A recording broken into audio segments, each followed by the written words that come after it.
Pagpalang umaga po muli sa ating lahat. Hanggang ngayon, para nangyayari tayo ng Diyos na pagpapala kasi nakikinitan tayo. Salamat sa Panginoon. May mga pagkakataon sa buhay natin mga kapatid na parang nararamdaman natin parang yung mga ginagawa natin pagsisimba ay nawawalang saysay. Minsan ba nararamdaman ninyo na napapangat na kayo sa buhay at parang lahat ng ginagawa niyo ay hindi napumunga, hindi nasusukiyan ng kabutihan kahit anong pilit nyo? O kaya may mga pagkakataon ba kayo sa buhay nyo na hindi napapahalaga ng tao ang mga maliit yung ginagawa na mabuti? Kaya minsan yung iba, hinahayaan na lang nila. Hindi na sila gumagawa. Kahit na nakikita nilang mali, hinahayaan na lang nila. Kaya sasabihin nila, ako lang namang mag-isip. Papawawain ng nila ako kumontra. Kaya minsan yung sistema natin sa ating lipunan, hindi nababago. Hindi mag-break yung cycle na umiiral dun sa ating mga sistema sa buhay. Ganito madalas na mindset ng maraming tao. Ngayon, gusto kong bigyan din at ipakita rin sa inyo na yung bagay na ito ay may connection doon sa mga sinasabi si Jesus doon sa talatang ating binasa kanina. Sa Marcos chapter 4 verse 26 to 34. Sa talatang ito, nabasa natin na nagbahagi siya ng dalawang talinghaga. Dalawang talinghaga tungkol sa kaharian ng Diyos. Actually, pag binasa niyo yung kabuuang kabanata ng Marcos, yung chapter 4, meron pang ibang mga talinghagang binanggit si Jesus yung una. Yung una, doon sa umpisa ng chapter 4, yung talinghaga ng mga sick.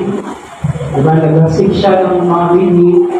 Tapos yung iba't ibang bini, napunta sa iba't ibang lupa. No?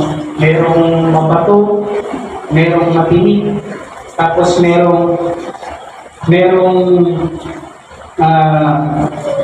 mabuti o matandang lupa, matandang lupa na.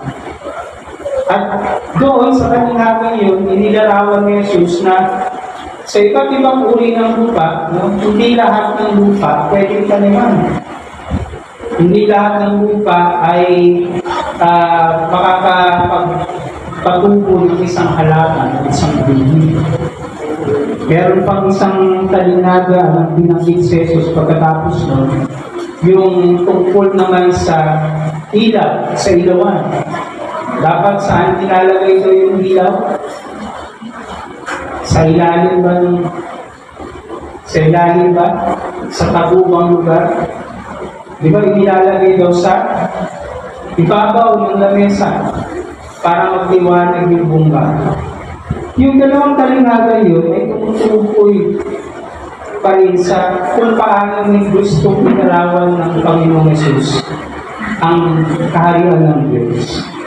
At dito sa talinghagang ating susuriin at pagbubulayan ay tungkol pa rin sa kaharian ng Diyos, paglalarawan ng ating Panginoon sa kaharian ng Diyos. Ang mga talinghagang ito ay nagpapaalala sa atin ng kahalagahan ng pag-asik ng mga binti ng ating pananampalataya at kabutihan na may pagtitiwala na ang Diyos ang magpapalaro ng mga ito sa kanyang tamang panahon.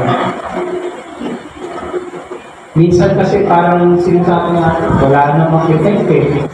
kahit anong gawin mo, kahit anong pilit mo, walang mangyayari. So, wag na lang. Pero dito sinasabi, merong gagawin ng Diyos. Nakikita ng Diyos ang ating ginagawa. Meron tayong kasabihan sa mga Pilipino, di ba? Nasa Diyos ang awa, nasa tao ang gawa. Hindi pwedeng awa lang ang awa.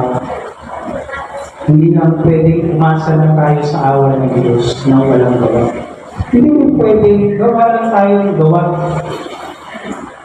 Kung walang awa ng Diyos, hindi magkakaroon ng malaking epekto yung ating mga pinagagagawa.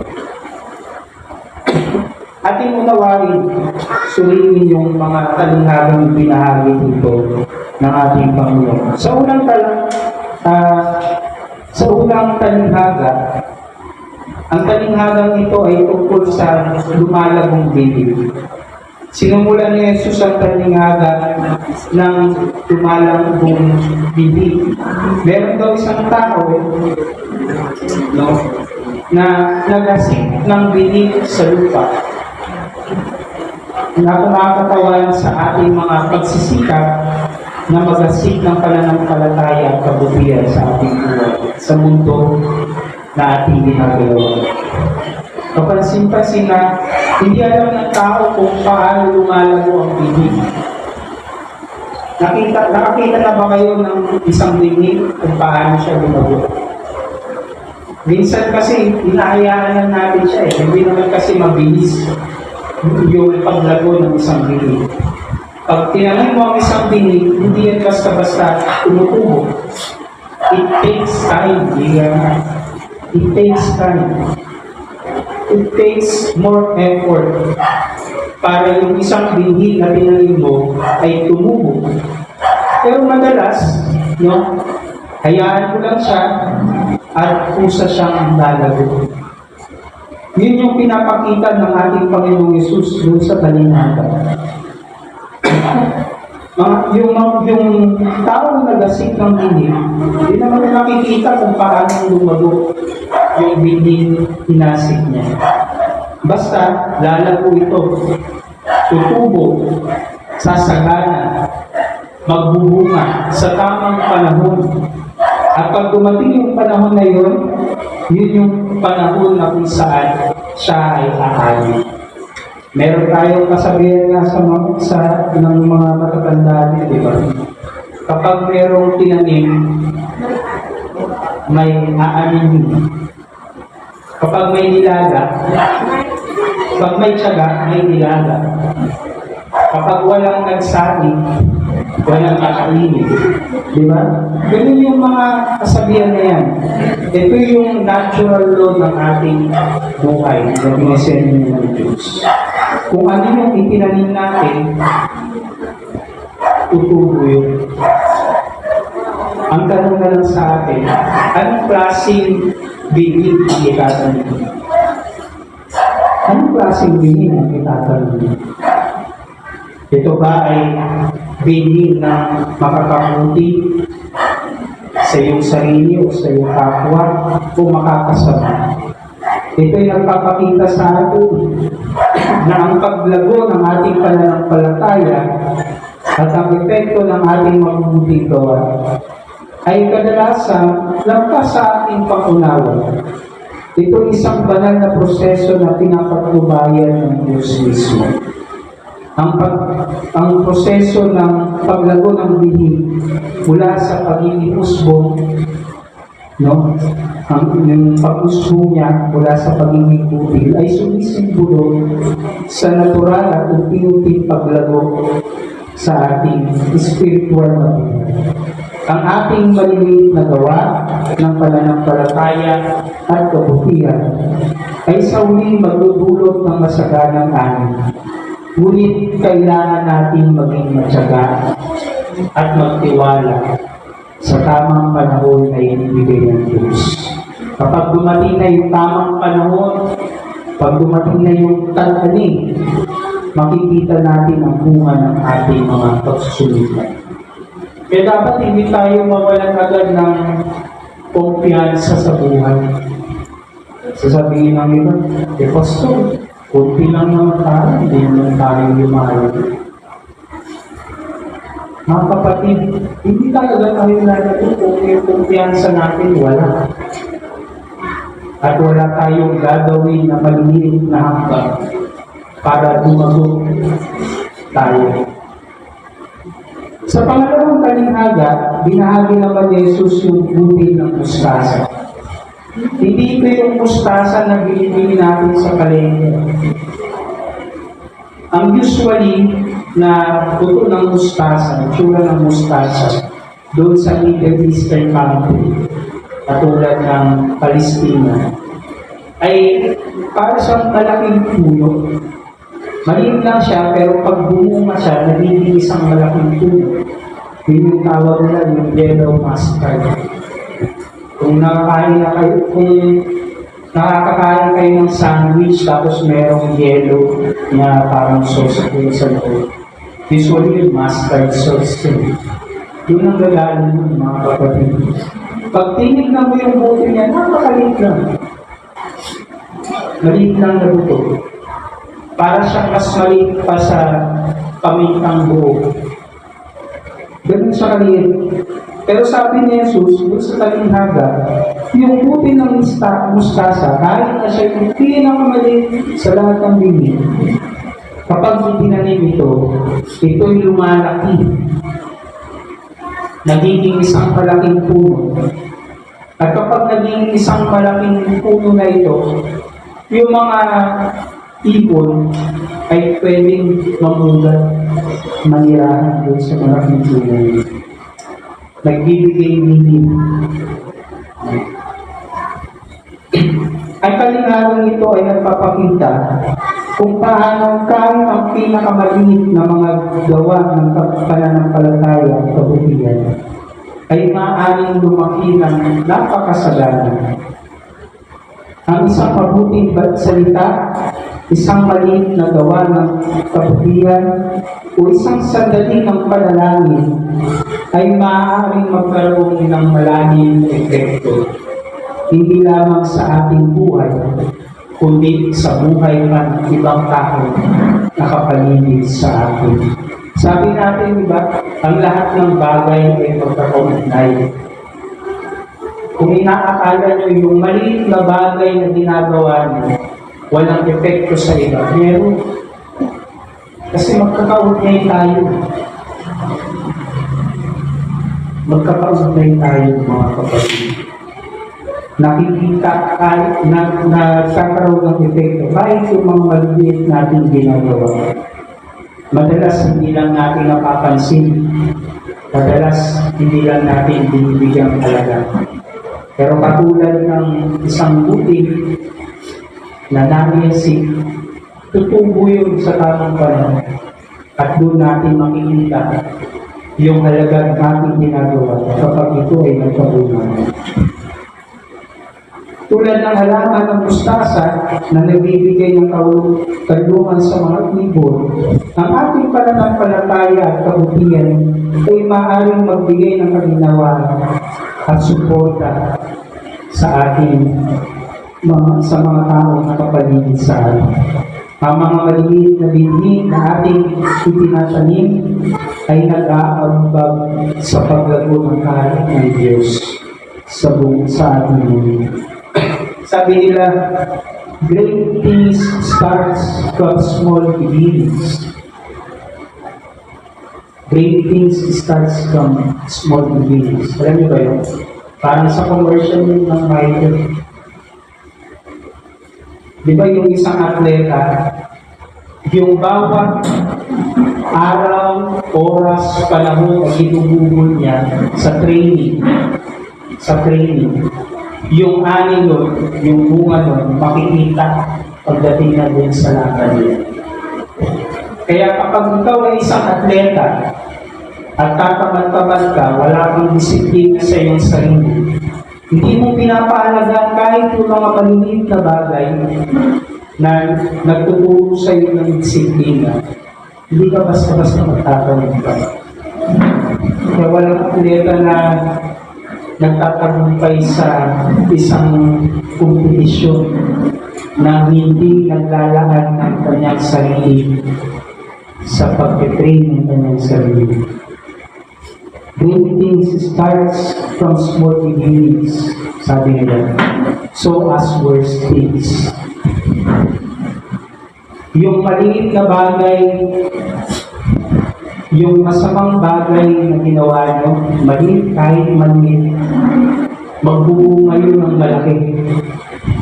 Kaya ang tanong ko sa inyo kanina ang tanong na lang kung mabuti o masamang pili ba yung inyong inihasin? Anong klaseng pili ang inyong inihasin? Magandang paalala yung sa atin, yung sinasabi ni Apostol Pablo sa Galatia, chapter 6, verse 6 to 10. Ang mga tinuturuan ng salita ng Diyos ay dapat magbahagi ng lahat ng magagandang bagay sa mga nagtutulog. Huwag niyong bintangin ang inyong sarili. Hindi maaaring tuyain ng Diyos. Kung ano ang tinanim ng tao, iyon din ang aaningin ang kanyang aaningin. Ang nagtanim para sa sarili niyang laman ay aani ng pagkabulok mula sa laman.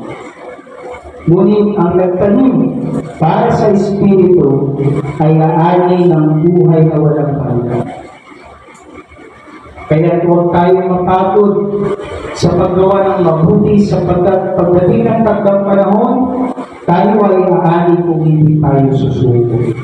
Kaya nga, basta may pagkakataon, gumawa tayo ng mabuti sa lahat ng tao, lalo na sa mga kapatid natin sa pananampalataya. Yun yung paalala ni Apostol Pablo sa mga taga-Galatia. At yun yung paalala din sa atin ng Diyos. Na kung ano yung tinanim natin, yun yung aanihin natin. Kung tayo ay nagtanim ng naaayon sa hilid ng laman, ng kasakiman, ng kasamaan, magdudulot ng kapamakan sa ating kapwa, tayo din ang mag-aani nun. Mag-aani din tayo. Pero kung tayo ay naghasik ng kabutihan, nagtanim tayo para sa Espiritu, mag-aani tayo ng kabutihan. Mag-aani tayo ng buhay na walang hanggan. Kaya paano natin maiakop ang mga aral na ito sa ating pang-araw-araw na buhay? Una, kailangan natin maging masigasig sa pag-asik ng mga bihig ng pananampalataya. Nangungulugan ito na paglalaan ng oras natin sa pananalangin, pag-aaral ng banal na salita ng Diyos, at pamumuhay ayon sa ating pagtitiwala sa mga pangako ng Diyos sa atin. Pangalawa, dapat tayong patuloy na mag-asik ng huni ng kabutihan sa pamamagitan ng ating mga gawa. Tumulong sa mga nangangailangan, magpakita ng kabaitan sa mga hindi kilala, at mahalin ang ating kapwa. Yung ating pag-asik ng kabutihan, yung ating paggagawa ng mabubuting bagay, hindi yun para umani tayo. Hindi yun para tayo ay maligtas. Yun ay para maligtas naman ito. Ginagawa natin ang mga mabubuting bagay sapagkat alam natin, yun yung bunga ng ating pananampalataya. At yun dapat yung bignig na ating inihasin. Sabi nila, malalaman daw natin ang isang puno sa kung anong uri ng bunga meron siya. Kapag pangit yung bunga, ibig sabihin, pangit din yung puno. Nakakita na ba kayo ng puno na may sakit? Pansinin niyo yung mga bunga nila. Hindi ganun kaganda. Anong klaseng puno ba yung pinanggagalingan natin? Mabuti o masama? Kasi kung masama, yung hindi na ihaasip natin, baka masama din. Pero naniniwala tayo bilang mga anak ng Diyos, bilang mananampalataya ni Kristo, tayo ay nagmumula sa puno ng mabuti. Puno na itinanim sa atin ng Diyos. Kaya yung hindi dapat na inaasik natin, kabutihan. Magbibigay ng buhay, magbibigay ng pag-ibig, ng kasaganahan para sa iba. Dapat nating tandaan na magtiwala tayo sa Diyos para sa paglago ng mga bininilo. Kahit hindi natin agad makita ang mga resulta, maaari tayo magtiwala sa Diyos. Na ang Diyos ay kumikilos at siya ang magbibigay sa atin ng masaganang namin sa takdang panahon na kanyang ibibigay sa atin. Ang pagtitiis at pagpupursigi ay mahalaga habang hinihintay natin ang padalaanin sa tamang panahon ng Diyos. Diba? Tulad ng mga magsasaka, kapag sila ay nakapagtanim na, anong ginagawa nila sa pananim nila? Hinahalaan na lang ba nila? Minsan nilalagyan nila ng mga pataka, naglalagay sila ng pesticide para hindi kainin yung mga tanim nila upang sa takdang panahon, sa panahon ng pag-aani, makakasiguro sila na yung aanin nila magandang bunga, magandang ani. Sa pagtatapos, alalahanin natin ang malalim na katotohanan sa mga talihara nito. Magasik tayo ng mga bini ng pananampalataya at kabutihan nang may pagtitiwala. Alam na ang Diyos ang magpapalago ng mga ito sa isang masaganang araw. Tayo nagdiriwa ngayon ng Father's Day at kinikilala natin yung kanilang pagsusumikap, pagpupursige sa buhay. Marami sa ating mga tatay, sila yung nagtataguyod talaga ng kanilang pamilya. Sila yung naghahanap buhay sa pamilya. Ako lumaki ako na nung mga bata kami, nung nag-reset na wala na yung trabaho ng nanay ko sa factory. Hindi na siya nagtrabaho. Tatay ko lang nagsumikap na magtrabaho para merong pagtustos sa aming pamilya, sa aming apat na pagkakapamilya. Proud sila sa amin ngayon, nakikita nila kami. Pero hindi nila alam, proud kami sa kanila. Yung kanilang pagsusumikap ay isang dahilan, malaking dahilan para kami ay magtagumpay sa buhay. Sana ganoon din natin tignan yung mga bagay na ating pinagsisikapan, yung mga bagay na inihaasik natin ng kabutihan. Habang tayo ay nagpapatuloy sa buhay, umarap sa samot-sayang hapon, habang lumilipas ang araw, magtiwala tayo sa kapangyarihan na kapangyarihan kaya ng Diyos na sa tamang panahon ibibigay niya sa atin ang masaganang atin. Magpatuloy tayong magambal sa paglaro ng kanyang kaharian.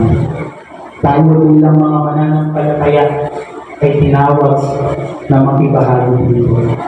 Makibahagi tayo kahit sa pinakamaliit na kaya natin. Amen.